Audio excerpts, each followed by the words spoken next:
हुजूर बाबा सावन सिंह जी महाराज की जय।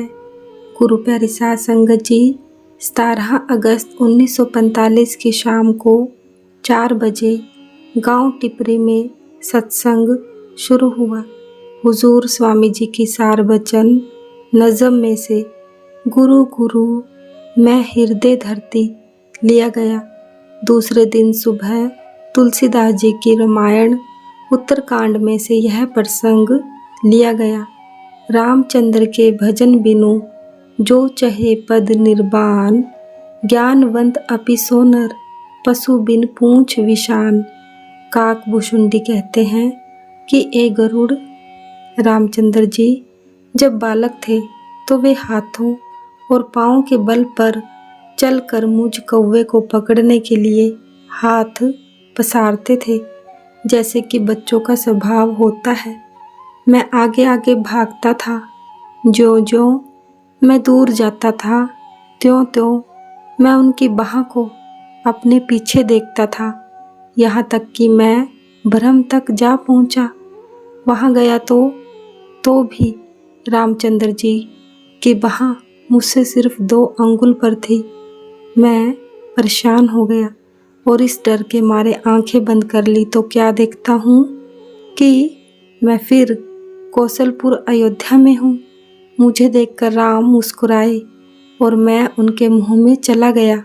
इसका मतलब है कि फनाह फिश शैक हो गया। उनके पेट में गया तो एक यह ब्रह्मांड तो क्या बहुत से ब्रह्मांड देखे, जिनमें बहुत ही अजीब दुनियाएं थी और एक से एक बढ़कर रचना थी।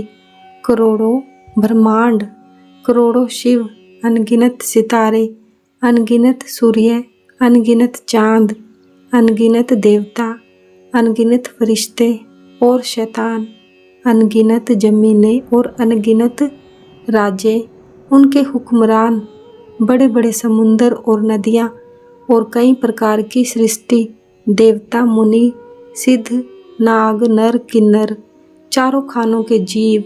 आखिरकार फरमाते हैं, जो नहीं देखा नहीं सुना, जो मनहूँ मह ना समाई, सो सब अद्भुत देखऊँ, बरनी कवनी विधि जाई। एक एक ब्रह्मांड मह रहु वर्ष सत एक, यही विधि मैं देखत फिरेऊँ, अंड कटाह अनेक। वेदांती हमारे ब्रह्मांड के भ्रम को कुल मालिक मानकर अहम ब्रह्म अस्मि कह देते हैं, मगर गोसाई तुलसीदास जी फरमाते हैं कि उन्होंने अपनी आँखों से अनेक ब्रह्मांड देखे, हर एक ब्रह्मांड का जुदा जुदा भ्रम देखा, हर एक कुर्रे मंडल का अलग अलग विधाता देखा, प्रत्येक में अलग अलग विष्णु शिव ब्रह्मा देखे, प्रत्येक में इंसान, गंधर्व, भूत, पैताल, किन्नर, निशिचर, हैवान, पक्षी, बड़े बड़े सर्प आदि देखे, कई प्रकार के असुर देखे और सब जीव उनमें अलग अलग प्रकार के थे। यानी जो जीव एक दुनिया में देखे वे दूसरी दुनिया के जीवों से शक्ल, रंग, रूप आदि में अलग थे। बड़े बड़े पहाड़, तालाब, समुंदर थे, सब परपंच तह आने आना, यानी वहाँ का सारा कारखाना ही एक दूसरे के विपरीत था। प्रत्येक जिन्स अलग ही थी। बहुत सी अयोध्या, बहुत सी सरयू नदियाँ, भिन्न भिन्न प्रकार के स्त्री पुरुष और प्रत्येक ब्रह्मांड में जुदा जुदा अवतार थे। गोसाई जी फिर दोहराते हैं कि मैं अनेक मंडलों में फिरा, हैरान व चकित होता हुआ। मुझे प्रत्येक ब्रह्मांड में फिरते फिरते 101 कल्प व्यतीत हो गए और जब मैं अपने शरीर में वापस आया तो केवल 2 घड़ियाँ हुई थी। यह सब कुछ मैंने 2 ही घड़ियों में देख लिया। मैं इस बेअंत रचना को देखकर हैरान हो रहा था। मेरी हैरानी देखकर राम हंसे और मैं उनके मुंह से बाहर आया। उन्होंने मेरे सर पर हाथ रखा। यह केवल गोसाई जी का ही विचार नहीं है, जितने फुकराए कामिल हुए हैं सबने ऐसा ही कहा है। गुरु नानक साहिब फरमाते हैं, धरती होर परे होर होर। और मौलाना रूम साहिब फरमाते हैं, ई बियांबा दर बियांबा हाय ऊ हमचो अंदर बहरे पुर यकतारे मुँह नर दबा हा अस्त पिन्हा दर जहाँ पाया पाया ता अनाने आसमां हर कुर्रा रा नर दबाने दिगर अस्त हर रवीश रा आसमाने दिगर अस्त। अर्थात उन अंतरी लोकों के मुकाबले में यह बाह्य संसार ऐसे ही है जैसे कि भरे समुंदर में एक तिनका।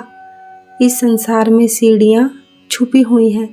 एक एक सीढ़ी चढ़कर हम सबसे ऊंचे आकाश तक पहुंच जाते हैं। हर एक मंडल की अपनी अपनी सीढ़ी है और हर रास्ते का अपना अपना आकाश। ऐसे ही कबीर साहिब व बाकी संतों ने कहा है, खुशकिस्मत हैं वे लोग जिनको संत मिले और उन्होंने उन बेशुमार दुनियाओं की सैर की।